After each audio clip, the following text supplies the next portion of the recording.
Alright, coming to do a group check. Yeah. No lipstick on the teeth. If you're not feeling comfortable, you don't have to do it. I want to. Okay. I do want to. Okay. Wow, okay, now see, I'm now like, ooh, let's do this. Let's do this. Okay. Yeah, I was having, do you know what I mean? Like, having this is just a bit of a, Bit of a comfort thing, yeah? yeah. So the hands are not even in the shot? Oh, just you okay? Yeah. Oh, No, you're fine. I'm But are not you here. okay? Do you want me to just stay here? Yeah. Oh, Your now, knuckles up. now I can relax. Now I can put my arms down and That's good. I should like to show my rings off. Yeah, I think you should do that. Okay, can you see that? No. I can see up to like here. Oh, that's not good enough. I can No, go no. back. No, it's okay. It's all right. It's all good. So, hello. Hi. So can you, what's the link between you and aged care? Well, firstly, they tried to put me into aged care. So when I had my strokes at the age of 34, they attempted to, because they had nowhere else to put me, I was in hospital for over a year, and they felt like they had nowhere else to put me, so they felt that aged care was appropriate for me, which obviously it's not. I was only 34 at the time. And one of the things that a family member said was, when they took me out to a nursing home, and she pretty much, my 15-year-old niece at the time said, this is a place where people come to die. It's not where they come to live. And that was really really profound and so right. And so basically we fought the system, and we basically clamped down and stayed in the hospital bed until they found me something more suitable. So I never actually made it into a nursing home because we didn't allow it. No. And I feel like there's been a lot of people out there that maybe didn't have the right support or the right advocates to help them stay out of a nursing home. So I'm one of the lucky ones that managed to stay out of one, but that meant at the start of a different kind of journey where I was bounced around from different interim accommodations until they found me what they called a permanent accommodation, which was via the YIPRAC program, which is the young people in residential aged care. And even then, when they told me they found me my permanent home, I said, no, not even this is the permanent home. This is not. This was the solution. This was the government's solution to young people in going into nursing homes. And this might be the solution, but it's not my solution. Yeah. I wanted to be able to live freely, not being put into a disability home just because I had a disability. I wanted to be able to live my own life with my peers, not being forced into be in a disability home with people with all kinds of different disabilities. But that had nothing really to do with me. That we didn't have shared experiences. That everything from Huntington's to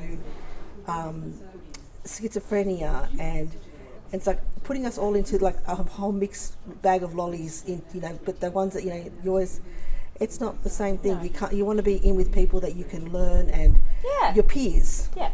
You don't want, it's not good enough just because everyone has a disability to dump everyone together. Exactly. It's the only thing you have in common. Exactly. That's ridiculous. But in saying that, we had the supported living fund come in, then the NDIS. When the NDIS came in, it was still a matter of waiting for an appropriate modified house to come into place.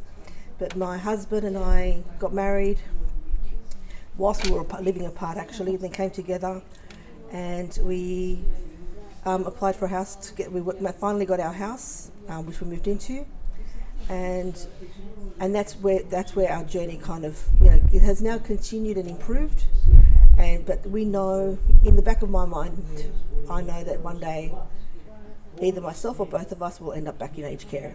It's almost like a certainty for me. I know now that one day I will end up back in aged care. Or not back in aged care because I wasn't in aged care, but I will one day end up in aged care. Why do you say that? Because there's nowhere else really for me to go. Like I don't know how. Carolyn just told me that NDIA will look after me now that I am an NDIA participant. But that still doesn't fill me with confidence that I will from now on be able to remain in my home with my husband and have carers come to me. Because of my high needs, I believe that one day that's almost inevitable that I become part of the aged care system. How long have you and your husband been married for? We're coming up to our 6-year anniversary Yeah. in March. Cool. However, we met when I was 19 and he was 25. We've actually got this long ongoing love story, I guess. Yeah. But so we were apart for 16 years.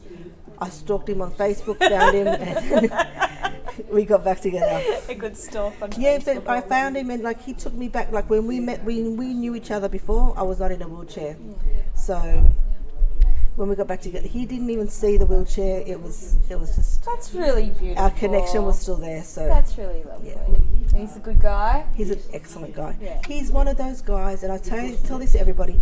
He's one of those people that you like that walking little grannies across the street. Yeah. He's one of those people. He would help anybody, anywhere, in any situation, to the detriment of himself. So he's one of those natural caregivers. So I've been very blessed to have him in my life. And I want the system to help him more as well, because do you know what I mean? Absolutely. One of my biggest fears is that he will burn himself out looking after me as my full-time carer. And whilst we do have support workers in place, he does still go above and beyond. Yep. So one of the fears is that he will one day be unable to give the same kind of care as he ages. I mean, he's 52. Yep. I'm 46. And we're a very young 52 and 46. Yeah. You know what I mean? We absolutely. are very, we still like to go out and do things. Yeah. So the idea that one day we'll end up in a nursing home, for us, we hope is still far in the future. And part of the plan is that we'll go in together. We've joked about this many times, but Very cute. yes, I know. It's very notebook of us, but you Yeah. know, we don't know exactly when that will happen or how or when, and it's still one of some of those questions that linger. But for the time being, we're happy where we are, Yep. and we're just working on things. But this whole workshop has brought up a lot of questions and has made me think about things of what could happen in the future. And they are thoughts that I've had in the past of what will happen to me. How much work, how much assistance will I need? How much will my body deteriorate? Therefore, what kind of equipment upgrades or what kind of extra assistance am I going to need? What are Yeah. all those questions just swirl around, and That's stressful. it is, because it makes your future very uncertain. I mean, and that's true for anybody in any situation, but I feel more so for somebody like myself who then so much has been out of my control. For somebody that's always been very fiercely independent and very much in control of my own life, to have my whole world turn upside down when I had my strokes is one thing, but then looking into the future, knowing that is still, there's so much uncertainty, so much unknown. Yep. Don't know what the government's going to do. Don't know what they're going to What are they going to initiate? We've got an aging population. Is that going to make things better for somebody like myself, or is it going to make things more difficult because of the bandwidth, the what's it called? What's the word I'm looking for? The range, the whole. Is it going to be sustainable for all of us? for everybody? So as the aging population grows, what happens to people with disabilities who are also aging? So it's kind of so it just brings up all these questions, and you'd like to know that you are in a position where you are going to be looked after, and it's something that I unfortunately have to think about. I need to be looked after somehow. Whoever does the looking after, I don't know yet, but it's something that is definitely in my future. What's the most important message you have for the Aged Care Royal Commission? To listen, to give people choice, control. It's one of the main themes of the NDIS, of having choice and control. And as an NDIS participant, and as somebody who actively advocates for my own choice and control, and for others, for my peers' choice and control, it's something that would definitely needs to continue on with the aged care. Not having people tell you what you have to do, where you go, to have those options available and to be able to choose and have the right to choose what happens in your life, like, and put yourself in those situations. Like, what would you want for yourself as an elderly person? What would you want for your family member? What would you want? What would you want happening to them? So it's like, what would you want if you had a mother who was growing? Like, what choices would you want her to have? Yeah. What other you want them to be able to have people have been respectful of their rights and their decisions, and just be mindful and know that they're going into, like, hear so many stories, horror stories now, of people being mistreated in some of these places. So definitely there needs to be a reform in the actual staffing and making sure the staff are right and are in the right state of mind, that they're not getting burnt out, because I know a lot of this stuff happens because workers get burnt out or because they feel they're working too hard and all the rest of it. So I think it's very important that you have the right people in place, that the people's hearts are in the right place, but also obviously that So then at least you know what category of property to be looking for. Because there's no good looking that the clients or the participants have those rights and Yeah. choices. Yeah. Rights and choices is a basis of everything. Yeah. Like, everybody deserves that. Every single person on this planet. It's not so much a human. It's not a rewind. It's not. It's a basic human right, not just a. Yeah, it's not a privilege. It's not. It's a basic human Yeah. right. So, and I think they all need to be respected. What do you how do you think things would be if you stayed in aged care, or if you got put into aged care when you were 34? How do you think things would have been? Do you think you'd be married? No. Yeah. Do you know what? I probably wouldn't have. And look, the place that they showed me was such an old place. It smelt of death. Can you imagine what your life would be if you went in there? No, I can't. I can't, because I refuse to. Yeah. I absolutely refuse to think about what life would have been like. There was no way. Yeah. And I wish that some of the other younger people in nursing homes, I wish that they had the right adverts in place, that they could also have avoided it, because it's unacceptable. It really is. It's no life for anybody. I mean, even somebody in their early 50s, or even somebody who's still Absolutely. it's not even for them, is it right? Yeah.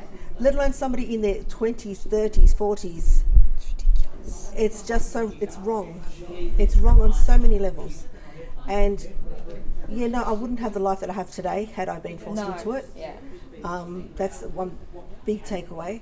The fact that I had the opportunity to live my own life in my own place, and I currently do live. I've got a dog. Yeah. When I went into disability care, I couldn't have pets, and I've always had, my entire life I've had pets. So didn't have a pet for over 10 years. And just recently me and my husband got a little dog. Neither one of us have children. Well, that's actually another thing. Yeah. I wasn't able to have children. So that's a big thing. But we now we try to think of it as this sounds horrible.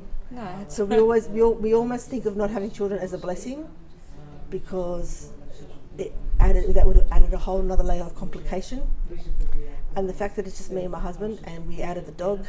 That's a and kid. she's our baby. She is our baby, and we love her to pieces, and she brings so much joy into our life. And again, going into the aged care system, having those, be able to have those choice and controls. Like, if something was to happen to me and I had to go in, I couldn't lose my pet. Do you know what I mean? That would be something. Would have to be a big part of being able to. Being able to make those choices to be able. I've heard of people that have gone into places like that and they lose their pets, become abandoned, or they get placed into shelters and whatnot. Yeah, how terrible. And again, that's unacceptable as well. Yeah. For both the pet and the human, like there's a separation that's it's still a loss. Yeah. Now we're done, but I just wanted to say you could be our hand model. Just saying. Just saying. Yeah, you've got lovely hands. Thank you. That's what I want as well. Yeah. Alrighty, thanks, ladies. We're done. Is there anything else that you wanted to say? No, as long as we got answered everything, and because can we cut out the ums and all the ahs? Jodie is brilliant. Can Jodie still hear us? Jodie can still hear us. Jodie, please make me look good. Cut out all the crap. Cut out all the shit. I don't want to sound like an idiot. And this is V's friend. Show me. Hi. Hiding Friend. off camera. Friend, aka makeup artist, aka everything. Everything. Touch-ups. V's everything. Awesome, we're done, guys.